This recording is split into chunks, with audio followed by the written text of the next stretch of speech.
मत में यही जाएगा अपना मतदान करते समय कि ये राजनीतिक दल आपस में ही जब नहीं मिल पा रहे हैं तो ये सरकार कैसे चलाएंगे, हम इन्हें वोट किस आधार पर दे। तो कहीं ना कहीं इस चीज से उभर कर आना होगा, तभी वे इंडिया अलायंस मिलकर एनडीए गठबंधन को टक्कर दे सकता है। तो हिमाचल प्रदेश के विधानसभा चुनावों में क्यों नहीं की और दिल्ली एमसीडी में भी क्यों नहीं की। तो कहीं ना कहीं मुझे लगता है जो ईवीएम का पूरा मुद्दा है वो केवल एक चुनावी एजेंडा है, चुनावी मुद्दा है, जो लगातार 2014 से प्रमुख विपक्षी दल चाहे कांग्रेस और चाहे अन्य कितने भी विपक्षी दल हो, जो लगातार इसे उठाते आ रहे हैं। इस तरह से यहाँ पर छापेमारी हो सकती है। तो कहीं ना कहीं ये जो उनका बयान था वो कहीं ना कहीं उन्हीं को सवाल के कटघरे में खड़ा करता है।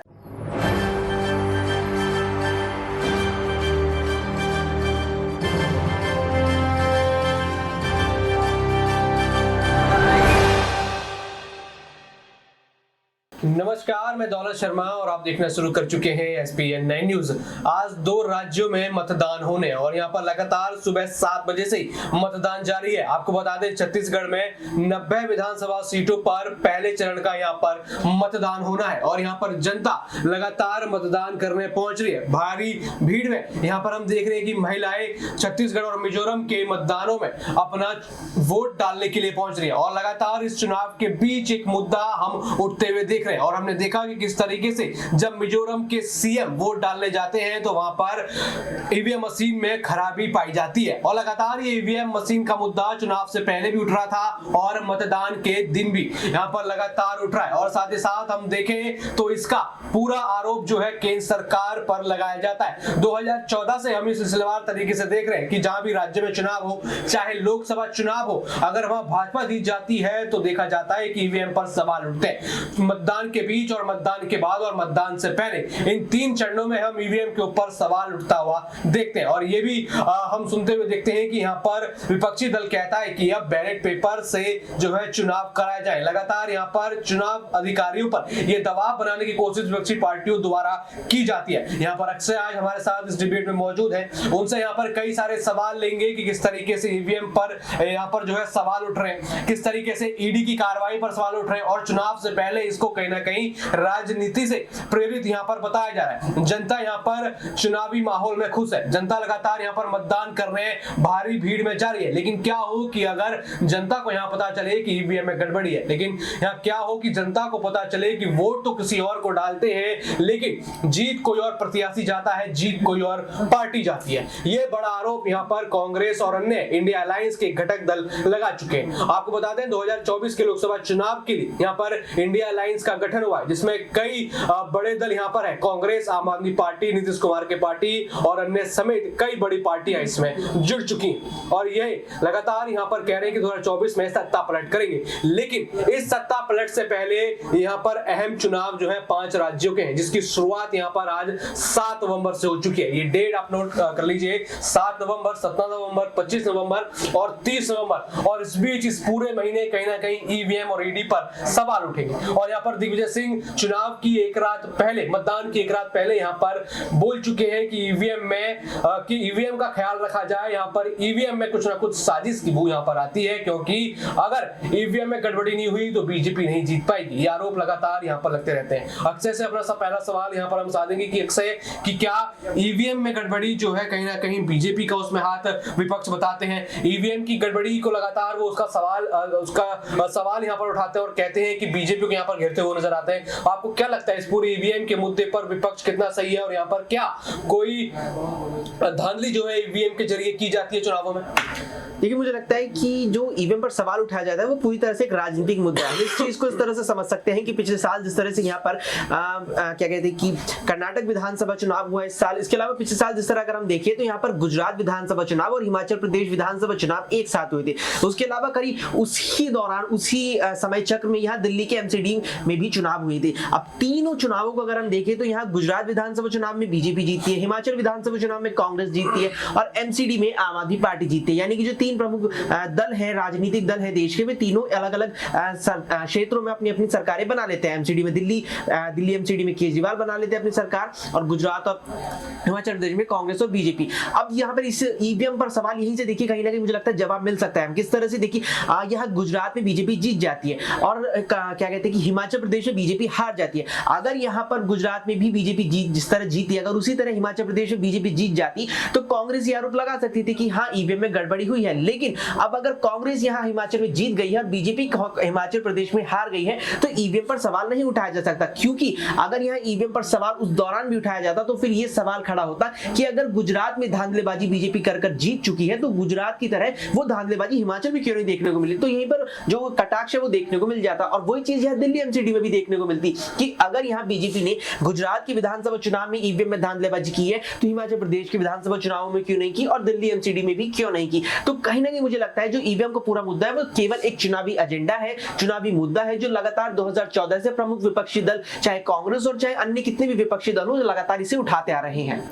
यहाँ पर ईवीएम की बात अक्षय ने करी और यहाँ पर दूसरा मुद्दा जो दिलचस्प यहाँ पर चुनावों के बीच रहता है ईडी का मुद्दा। और ईडी जिस तरीके से यहाँ पर अपनी कार्रवाई करती हुई नजर आ रही है, राजस्थान में हमने देखा डोटासरा समेत अशोक गहलोत के कई मंत्रियों के ठिकानों पर यहाँ पर छापे पड़ते हैं। यहाँ तक कि अशोक गहलोत के बेटे तक को भी ईडी का समन 12 साल पुराने मामले में यहाँ पर आ जाता है। तो अक्षय क्या यहाँ पर ईवीएम ईडी ये दो बड़े मुद्दे हैं कि क्या 2024 में भी इसका इस्तेमाल जो है विपक्ष कर सकती है, 2023 में तो कर ही रही है, ये 5 राज्यों में जो विधानसभा चुनाव है, और कितना ये जो मुद्दे जो प्रभावित करेंगे और साथ ही साथ ईडी की जो कार्रवाई हो रही है वो कितना प्रभावित यहाँ पर चुनावों को कर सकते हैं। देखिए यहाँ पर लगातार ये सवाल खड़ा हो रहे हैं, आपने बहुत ही वाजिब सवाल किया मुझे लगता है।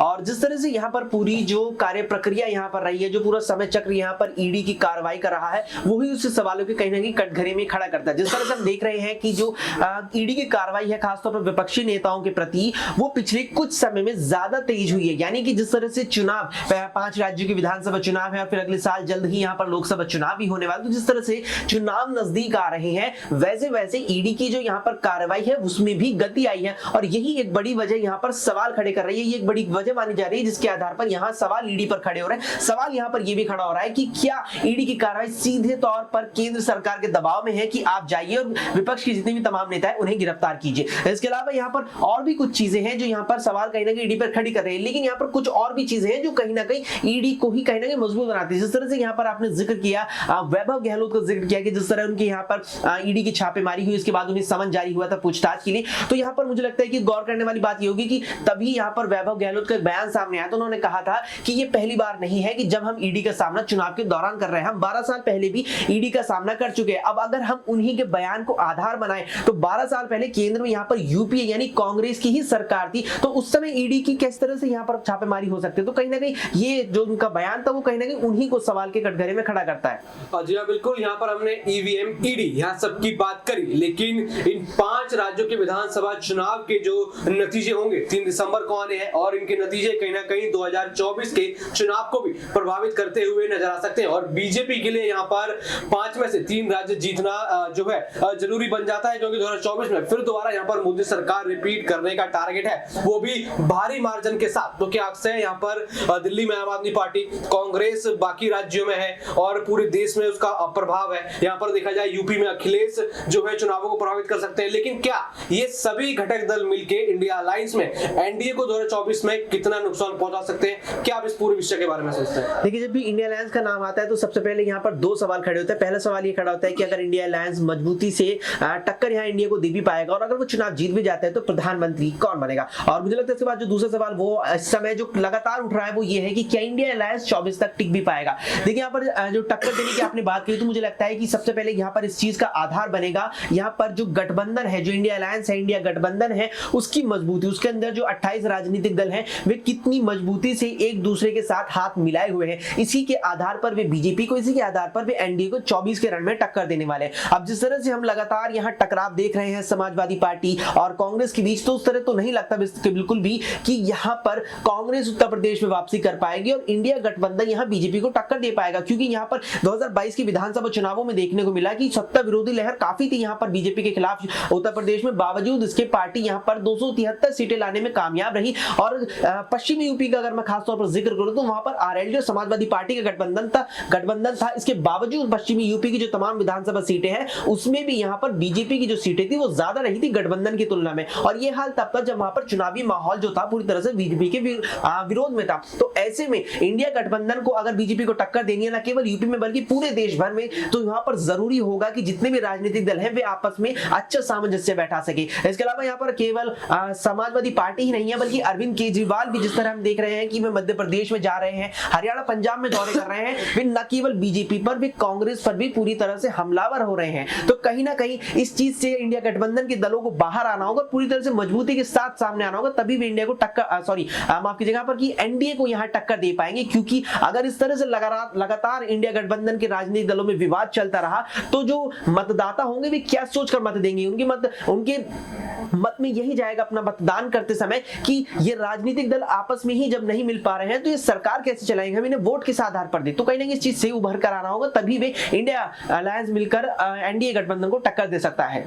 जी हाँ बिल्कुल, यहाँ पर कुछ त्रुटियां इंडिया अलायंस में भी हैं, लेकिन एनडीए और बात करें तो बीजेपी के यहाँ पर 3 बड़े मुद्दे सामने हैं। सबसे पहले ईडी की कार्रवाई, उसके बाद ईवीएम की धांधली और उसके बाद इंडिया अलायंस का ताकतवर 2024 से पहले होना। और कहीं ना कहीं ये 3 बड़ी बाधाएं जो है 2024 में सरकार रिपीट करने से बीजेपी को कहीं ना कहीं रोक सकती है या बड़ी क्षति पहुंचा सकती है। हालांकि इन 5 राज्यों के विधानसभा चुनावों की जो मतदान है वो शुरू यहाँ पर हो चुका है और लगातार यहाँ पर कई मुद्दे उठने लगे हैं। तो देखना होगा कि ईवीएम ईडी का मुद्दा और इन मतदानों के बीच कितना उठता है और कितने बड़े वार यहाँ पर बीजेपी पर होते हुए दिखाई दे सकते हैं। और क्या 3 दिसंबर को जो जनता फैसला करेगी वो बीजेपी के हित में होगा, कांग्रेस के हित में होगा, या फिर 2024 का समीकरण इस बीच बिगड़ता हुआ नजर आएगा।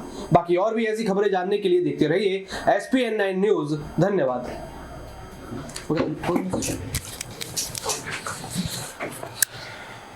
एंटी बोलना था, कैसा बोलना था?